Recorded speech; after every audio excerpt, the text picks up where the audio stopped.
Good morning, Titans. Today is February 19th, and you're watching OlyTV. By the way, I'm never going to be able to do it any better than what they did. This is just my version. Nope. Nope. Nope. I'd like to publicly shame. Nope. Nope. Nope. Nope. Nope. Nope. Nope. Nope. Nope. Nope. Nope. Nope.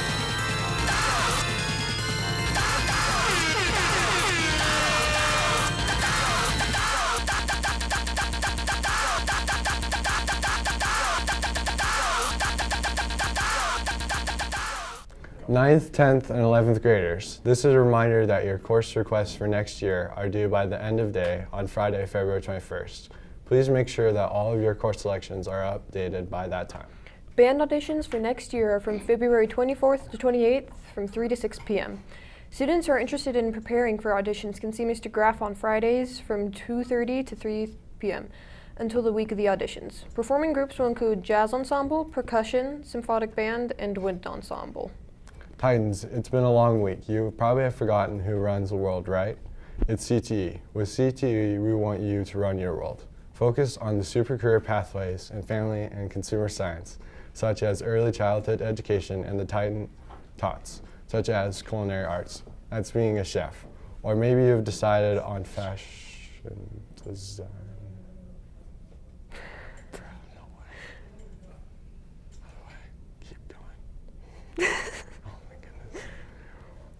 On fashion design, interior design, and this is fact into family and consumer science. Let CTE run your world. Have you ever wondered why lunch starts so early? Luca has investigated why it does with an interview from Principal Christensen. As you grew up, it was pretty ingrained in our brains that breakfast time was around 7 a.m. to 8:30 a.m., lunchtime was between 11:30 a.m. to 1 p.m., and dinner was between 5 p.m. and 6:30 p.m. Pretty standard across most families in America, but for some reason our lunchtime here at school starts at 10:20. Seems a little early, no? It kind of front loads the daily meals where 2 of them are done by 11 a.m. and there won't be another for several hours. So why is it like this? I took a deeper dive. According to a Washington Post article, it actually isn't that uncommon for lunch to start that early. There are multiple examples not only in Utah but across the country. Some instances in New York are even more extreme where lunch is starting prior to 10 or 9 a.m. It's surprising to hear this, especially when you think back to normal lunch hours being between 11, 12, and 1. But this all seems avoidable, specifically here at Olympus High School. Considering we have an hour-long lunch to accommodate 4 Titan flex time, there seems to be plenty of ways in which this could be avoided. Move class periods around, get rid of flex time, etc. To get some more insights on the matter, I talked to Principal Jen Christensen on why lunch starts so early and if there were any ways to make it start later. Lunch starts at 10:20, and so I'm sure when you guys have days off of school, you are blown away that you would eat lunch at 10:20 when a lot of times that might be when you're eating breakfast. But so we are required actually by the state to have a certain amount of minutes for our class times to be counted as days, and we're required to have a certain amount of days in the school year to be able to provide the amount of credits that our students are able to receive. So lunchtime starts so early to accommodate, our classes right now, they're 80 minutes long. And so to accommodate the required amount of time for credit, and then when we factor in that we have 4 class periods a day and we have to start at 7:30, that's one of the things that, so we have 80 minutes for each class period. And one of the big things that we have is, because we're so fortunate to have flex time, we have our flex time, and so to allow for flex time to happen and to allow also for our students that take GTI classes to be able to leave and to get to the GTI, there's no other way to time things out unless we split a class in half and you started your 3rd period and then you came back to your 3rd period. That would just kind of be weird. And I think if people had the opportunity to start 3rd period and then leave for a minute and then come back, you'd probably only have a small portion that would actually come back. So so that's one of the things of class periods, because we can't split them, and because we have GTI and to allow for flex time, it's 10:20, which feels like it's breakfast. And on the weekend, I know that on the weekend I don't ever eat anything before then usually, just because it's so early in the morning, but that's why. So, contrary to popular belief, there really isn't a way to start lunch earlier to accommodate for our 7:30 a.m. start time, Titan Flex time, and GTI classes. It just happens so that lunch has to start at 10:20, which is universal throughout the district. So, if you're angry, direct your anger at Granite School District, not Principal Christensen. And even though lunch starts early, enjoy the hour we have for it. Now on to entertainment and sports with Caleb. Thanks, Caden. In the world of entertainment, Captain America Brave New World came out last Friday on the 14th.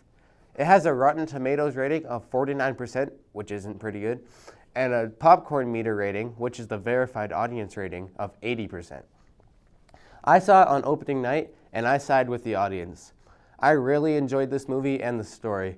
The character development of President Ross was well thought out and made me like him more as a character. For sports, let's recap the last basketball game. Congrats to our girls basketball team for their win last night. For the first 3/4 of the game, we were dominating, but we fell out in the fourth quarter, but came back and won by 1 point with a final score of 53-52. This Friday, we will be broadcasting the first game of the boys basketball playoffs, which will be against either Wasatch or Salem Hills, but most likely Salem Hills. Join us then to support our team. Good luck, boys. Now let's go back to the desk with AJ. Thanks, Caleb. Now here's Colin with the weather. Hello, Titans. This week will be a lot of highs and lows. So we start off today with a high of 44 and a low of 25. It's going to be a little cloudy as we move into Thursday. We see a high of 38 and a low of 28. As we move into Friday, we got a high of 38 and a low of 24. And then Saturday, we start to warm up as it's still partly cloudy. Saturday, we see a high of 40 and a low of 29. Sunday is much of the same, even getting warmer, going up to 46 with a low of 38. And then as we move into Monday, it becomes partly cloudy, as Sunday was a little more cloudy. Monday, we see a high of 53 and a low of 41. And then Tuesday, the colds get colder, but the highs stay about the same with a high of 53 and a low of 31. Now let's move into the precipitation we'll be seeing over these next 2 days. As you see along much of just the Salt Lake Valley area, we see a lot of heavy snow. And then as you spread out into more of northern Utah and like middle Utah, we get a lot of rain. But southern Utah is still pretty dry. And then let's move into today's graphic. And then we will see much more like isolated along just the Wasatch Front right here, right along I-15. And then we see the storm that will come in tomorrow, kind of forming up around here in Idaho, and then just lots of rain around here, and southern Utah still being kind of left out. But that's all for me for weather. Let's go back to the desk. Thanks, Colin. And thank you for watching. Subscribe to OlyTV and follow our Instagram for all updates around Olympus and beyond. Our next broadcast will be Friday, February 21st for the boys' playoff game against Wasatch or Salem Hills. We hope to see you there. Have a winning Wednesday, Titans. I feel like this class has opened up more opportunities for me. I didn't really think of coming into a career like this. Oh no, you are pirating an OlyTV episode. If you do not click off this video right now, you will suffer the consequences.